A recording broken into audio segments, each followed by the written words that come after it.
Hello, আশা করি সবাই ভালো আছো। তো চলে এলাম আরেকটি ছোট্ট টিপস অ্যান্ড ট্রিক্সের ভিডিও নিয়ে।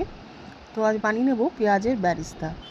তো সাধারণত আমি পেঁয়াজ বেরেস্তা বানাতে ফেল করতাম, কিন্তু এখন আমি এটাকে আয়ত্তে এনেছি। তো আমার মনে হয়েছে সেই টিপস অ্যান্ড ট্রিক্সগুলোকে আমি সবার সঙ্গে শেয়ার করি। তো তাই জন্য চলে এলাম।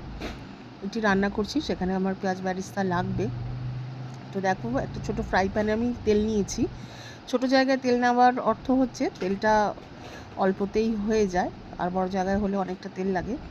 তো প্রথমেই আমি পেঁয়াজগুলোকে জুলিয়েন কাট কেটে নিয়েছি, একদম পাতলা পাতলা স্লাইস করে কেটে নিতে হবে।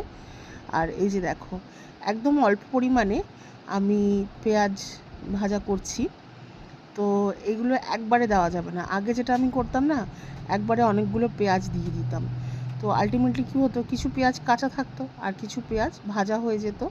আর যেগুলো ভাজা হয়ে যেত সেগুলো পুড়ে যেত, আর যেগুলো ভাজা হতো না তো সেই লোভে আর একটু ভাজতে হতো। আর মোদ্দা কথা কী হতো, লাস্টে আলটিমেটলি ফেল হয়ে পুড়ে যেত আর কি, ভালো লাগতো না। আর এই যে দেখো, বারবার আমি কাঁটা চামচ দিয়ে নাড়াচ্ছি, পেঁয়াজগুলোকে খুলে দিচ্ছি আর ওলট পালট করছি যাতে একদিকটা বেশিক্ষণ না তেতে যায়। আর একটা দ্বিতীয় গণ্ডগোল যেটা আমরা সাধারণত করে থাকি, এই পেঁয়াজ কাটিংয়ের সময় এটা আমরা না সেম কাট করি না, কোনোটা মোটা কোনোটা সরু।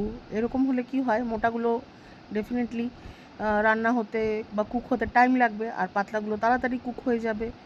তো এই যে দেখো, এই জায়গাটা আমাকে আরও আয়ত্তে আনতে হবে।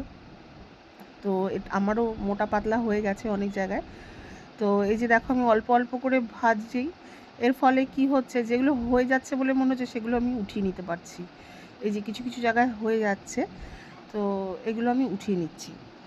আর তৃতীয় পয়েন্ট যেটা আমরা ভুল করি সেটা হচ্ছে, আমরা ভাবি পেঁয়াজটা হয়নি। দেখো, এই যে কালারটা রয়েছে, এই কালারটা হয়ে যাওয়া মানে কিন্তু পেঁয়াজ কমপ্লিট হয়ে গেছে ভাজা। কারণ এটা যখনই আমি প্লেটে উঠিয়ে রাখবো, এখানেই কিন্তু এর কুকিং প্রসেসটা কিন্তু স্টপ হয়ে যায়নি। এর টেম্পারেচারটা কিন্তু প্রচণ্ড হাই।